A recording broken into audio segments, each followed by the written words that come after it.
Hi, it's Billy. I'm an architect from Brisbane, Australia. This week I'm talking to my friend Beck. We used to work together at an architecture practice years ago. And since then, I've started my business and you've become a furniture maker, Yeah. which is just fascinating. So tell us a little bit about what you do.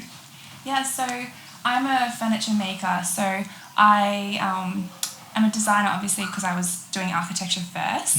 And then I really wanted to do something with my hands. And so I went and I learned how to build furniture. I did like a woodworking apprenticeship. And then I transitioned my design skills into designing and making furniture.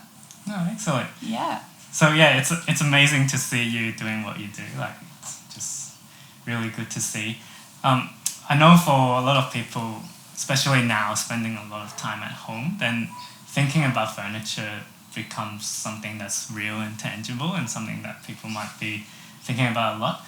So I guess coming to someone like you who handcrafts everything and creates things of beauty and worth, it's quite different from how other people might think about furniture when we think of like mass-produced things and IKEA and Kmart and Freedom and all those places. So I guess I want to come to you and talk about why like why is it worthwhile and why do you see so much value in handcrafting everything? Yeah, there's so many reasons. I think one of the main things is you think about like the longevity of a piece, and you think about like when you think of really nice furniture, you think of family heirlooms Yeah. and pieces that get passed down through the generations. And the reason they can be passed down is because they're made quality enough to last that long. They have multiple lifetimes of use. And they're the people that have stories to those pieces and memories, and they have meaning and purpose, and they're really cherished. And they're the pieces that you want to talk about and that you want to show your guests when they come to visit. Yeah. And yeah, they just hold a lot more depth and richness in your home. Yeah. Yeah, so off camera before we talked a bit about the development process to get a piece to a place where you're happy to produce it and to sell it off. And it's quite amazing thinking of how much work is involved in the background. Can you give us a little bit of a glimpse of that? Yeah. Pieces, like, depending on the complexity of a design, they can take, months to years to develop. Like, a lot of furniture makers will have a ever-evolving refinement of a piece. Like, they might have one signature piece that they make, and every time they make it, they improve it, and they get better at it, and they see what works and what doesn't. And there's a lot of things to think about. If you actually really care about making quality work, you're always thinking about the materials and choosing the timbers that are going to work with the environment that you're working in. So like if you're making something that's going to be indoor or outdoor, what timber is going to be durable in that setting? Or if it's going to be used as a dining table, what timber is going to be able to be used as a dining table and get a bit wet and not start moving and shifting in different temperatures. So there's lots of like things to think about with just the piece lasting and staying quality for a long time. But then there's also the function of using it and the size and the proportions and how it fits with the people using it. And how does it fit in the space that it's going to be in, and does it feel comfortable or too big or too small? And then there's also things like the finish and the quality of what you're finishing that with. So like using something that someone might be able to refinish in a decade's time when it needs to be touched up, and they actually have the opportunity to do that, or they can come back and find someone who can do that for them, or I can do that for them if we're still in contact with that person. But looking at all these different layers, and then especially as a designer, like I really care about having a story and meaning. So I also like to look at like the symbolism of the shapes and the things that I'm designing, and have something more of a story to tell, and not just a piece of furniture that looks pretty. So I was quite amazed because there's so much depth and meaning behind your work and so much craftsmanship, but also to learn that from start to finish you're talking to other people, like maybe physios or upholsterers or like people from so many different fields just to get a good design out there. And then you sort of learn why furniture can be mass produced and cheap and throw away, but there's inherent worth in something that's been thought through deeply and like crafted with care, and something that sort of outlasts us. Yeah. So that's quite amazing to think about. So for someone who's maybe younger or starting out, like I think I like to think I'm still young. I don't know if you're younger still than young. me. We're still yeah, young. like someone starting out, like maybe in their first home or renting a place. Like obviously, it's hard to come up with the money to buy custom-made stuff from the beginning. So do you have any tips for anyone who's starting out or maybe looking for furniture at the moment? Yeah. I think like be wise with what you have and be creative. Like I still don't have my whole house decked out in my own furniture because I'm not in a stage of life where I can afford to have all of my own stuff. And that might sound a bit crazy, but like I'm not my own target audience. But what I do like to do is be creative, and also like I'm not in the house that I'm living in that I want to be living in the next, I'm not settling down in the house that I'm in now. So a lot of people our age are, moving from rental property to rental property. You're not in a house that you're going to be in for a long time.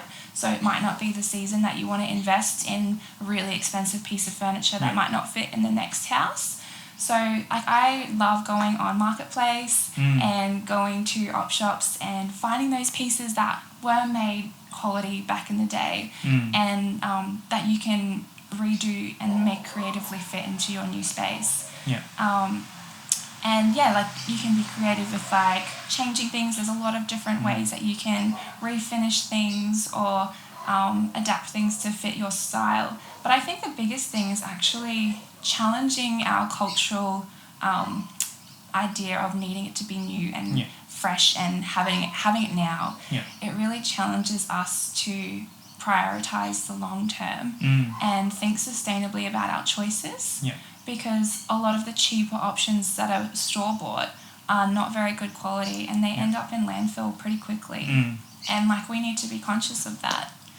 So I think we like in Australia there used to be a heritage of furniture making. I think that has died out a lot with the advent of mass-produced things that are imported. So you're right. Like we definitely should be conscious of what we're doing and the long-term implications on the planet, and that insatiable desire to chase trends, and trends always come and go, and then this thing becomes obsolete. I think definitely worth thinking deeper about even furniture.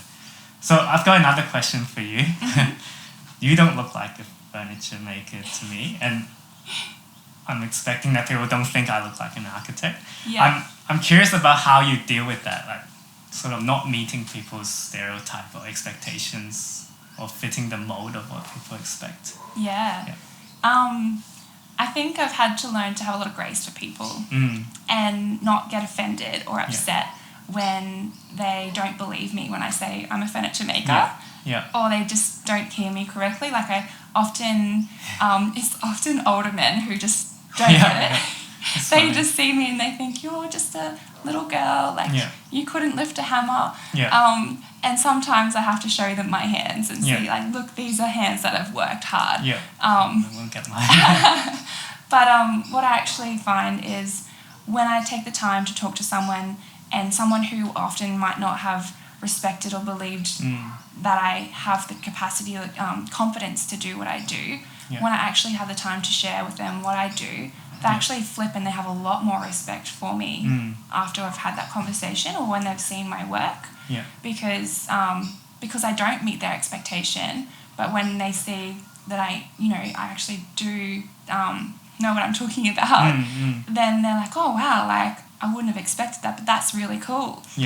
And so it kind of flips both ways. I think also sometimes it can be hard, like when you're working with other industry professionals and I work with a lot of tradespeople and I've had some beautiful, respectful people, a lot of men who have treated me really well, but then there's some people who just assume that you're a DIY person at home who's just like doing something for the first time and you have to take the time to have patience for them Yeah. to realize, no, you're actually serious Yeah. and you know what you're talking about. Yeah, so it sounds like it's the same for you as for me. Like, because we don't fit the mold of what people expect us to be, then we have to make sure we sort of know our stuff, and there's sort of a depth behind where we come from, and Yeah. that's a way of safeguarding or showing people that, hey, we're actually able, or like more than able, to deliver on what we Yeah. want to do. Yeah. We're competent. Yeah. But I think on the flip side, once we get past that hurdle, Yeah. we actually are a lot more memorable. Yeah. Because we don't fit the mold, we stand out. Yeah. And they remember us because, yeah, we're different. Yeah. So sometimes it can be a positive thing. Yeah. Yeah. Oh, excellent. Well, should we wrap this up? It's been quite a lengthy chat. So thank you, Beck. And I think if you have any questions furniture-wise, send them through to me, or I'll send it through to Beck. You can find her on Instagram and Facebook and all of those things, just as you can find me. And thank you for watching. We'll see you next week. Thanks, Billy. Thank you.